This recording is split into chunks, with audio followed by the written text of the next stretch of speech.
পিঙ্কি রানীর কথা মতো আনিশার কাছ থেকে সব প্ল্যান জানতে চেষ্টা করে। আর অন্যদিকে রানী দুর্জয়ের ঘরে সার্চ করে দেখে যে আনিশা দুর্জয়ের ঘরে কোনো ক্যামেরা বা ট্রান্সমিটার সেট করে রেখেছে কিনা। কিন্তু রানী দুর্জয়ের পুরো ঘর সার্চ করেও কোনো ক্যামেরা বা ট্রান্সমিটার খুঁজে পায় না।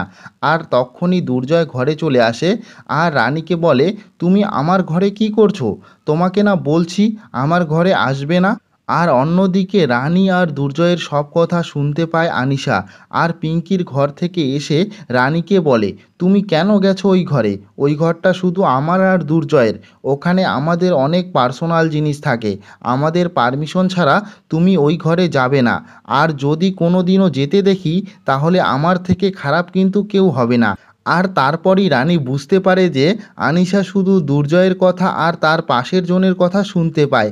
আর এটা জানার পর রানী ডাক্তারের কাছে গিয়ে ডাক্তারকে ভয় দেখিয়ে সব সত্যি বের করে ভিডিও করে নেয়।